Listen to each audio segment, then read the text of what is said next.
Welcome back to math. This is section 18 on exponents.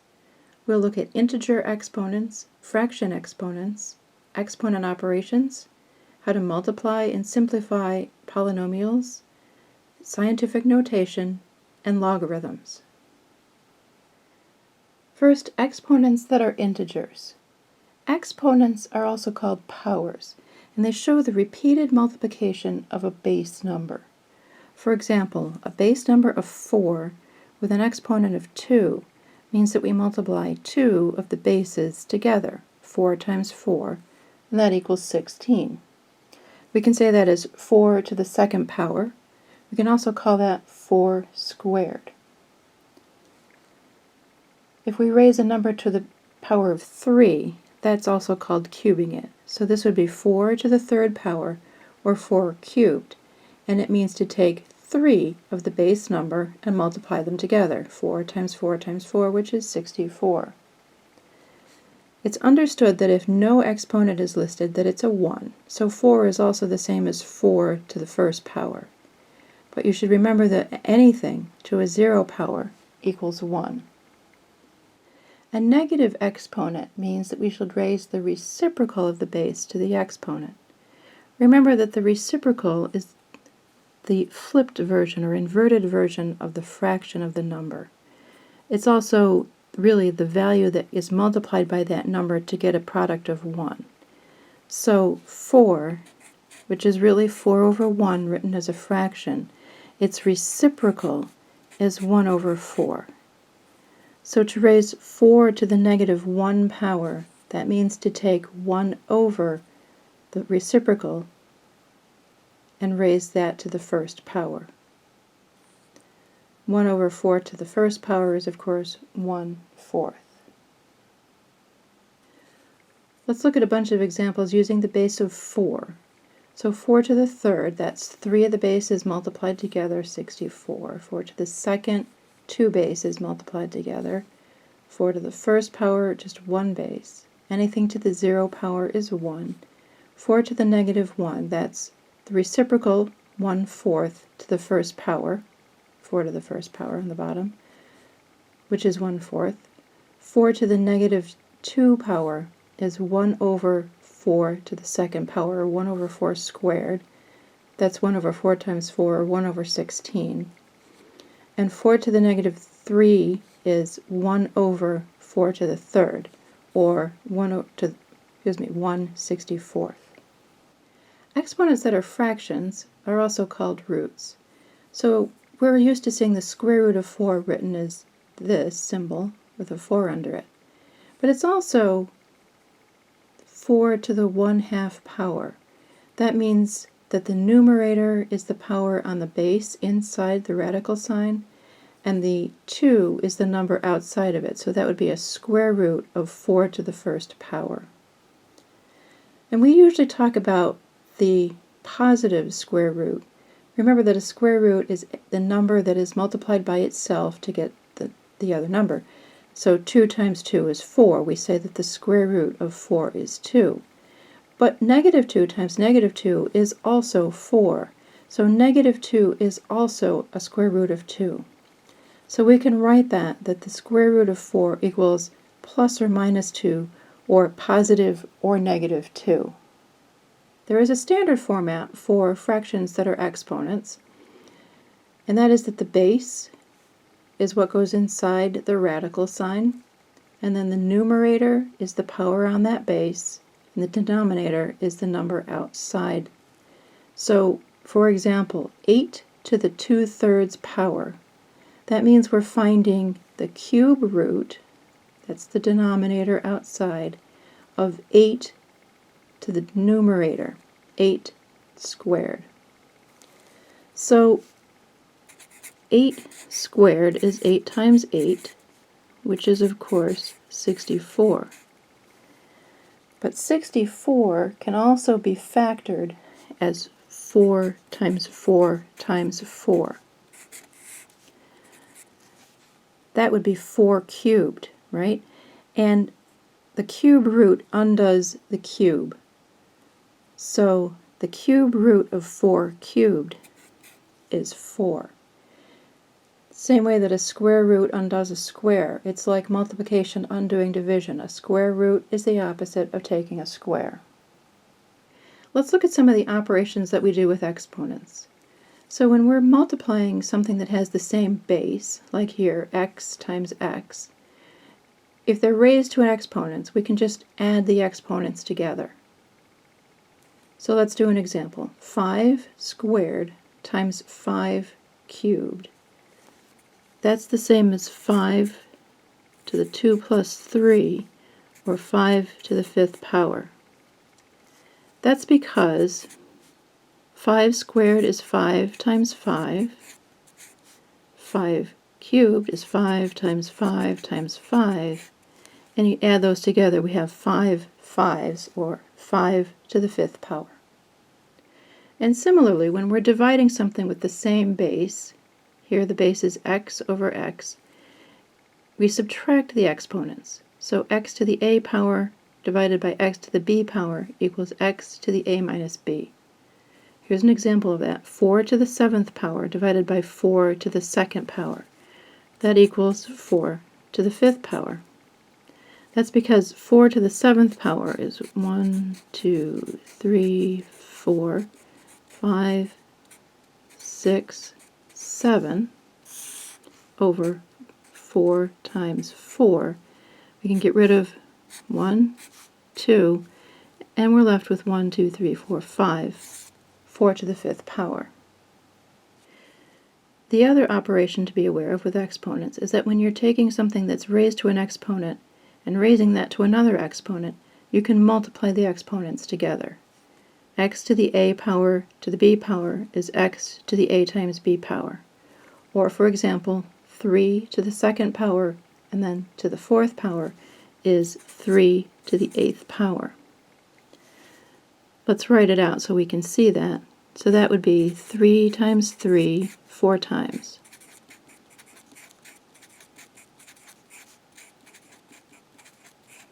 And indeed, that's a total of 8 threes. 1, 2, 3, 4, 5, 6, 7, 8. So that's 3 to the 8th power. We'll talk a little bit about multiplying polynomials. Now to review, monomials, like just 2x, have one term. Mono, that means one. Binomials are like x plus 7. They have two terms. Terms, remember, are the parts of the expression that are separated by addition or subtraction. This would be a trinomial because it's got 3 terms. A polynomial just means that there are many terms, so it can include anything from a binomial on up. And we used FOIL, remember, to make sure that we multiplied all the pieces of a binomial by a binomial. We just have to be sure we multiply each part of the first parentheses by each term in the second parentheses. This one's not too bad. There's just one term in the first parentheses. So we're going to first multiply 2x times 4x squared. 2 times 4 is 8. This is x to the 1. Remember, it's understood there's a 1.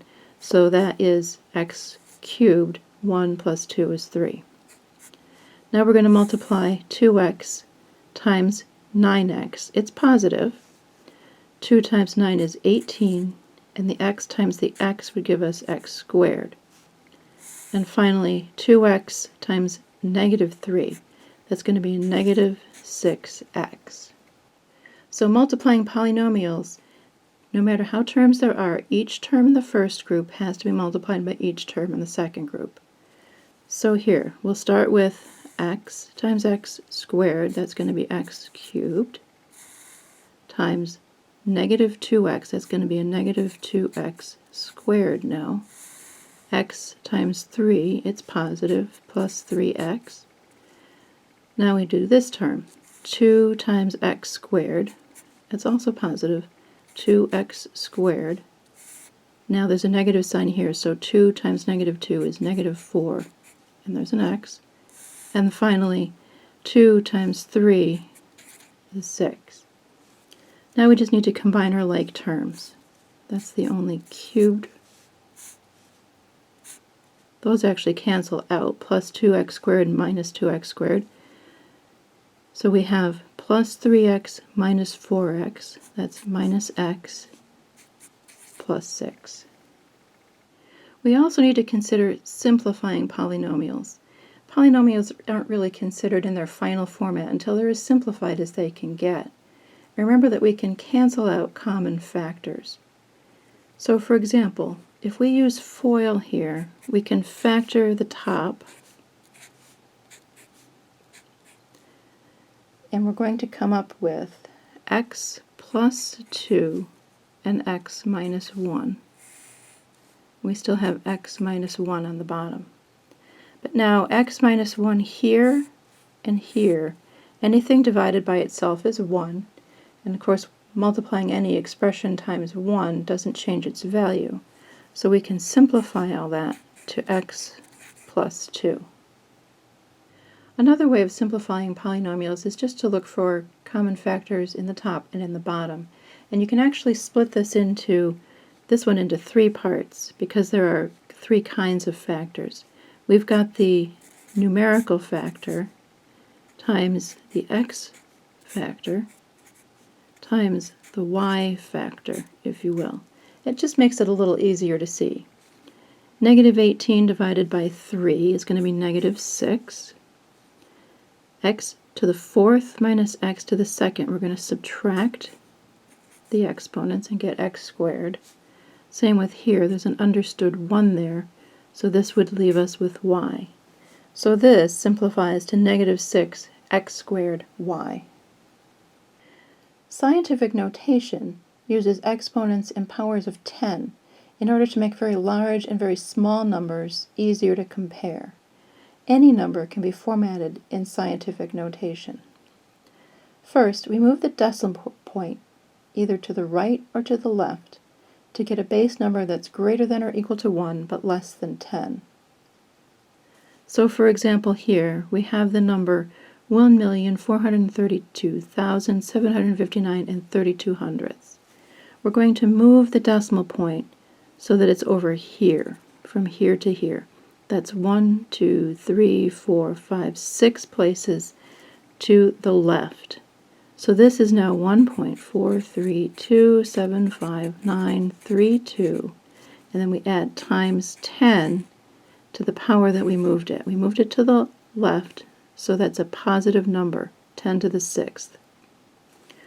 Or look at this. Here's the decimal point. We're going to move it here so that we get 4.89 times 10, and we moved it 3 places to the right. It's going to be a negative 3. Any number that's bigger than 1 is going to wind up with an exponent that's positive. Any number like this that's a decimal less than 1 is going to wind up with an exponent that's negative. Scientific notation can also make operations with large and small numbers easier. We'll do an example. These are not very large numbers, but you'll get the idea. 300 times 25 100ths is 75, but let's do that in scientific notation. 300 in scientific notation is 3.0 times 10 to the 2nd power times 2.5 times 10 to the negative 1. That's because we moved the decimal point 1 place to the right. Now all we have to do is multiply 3 times 2.5.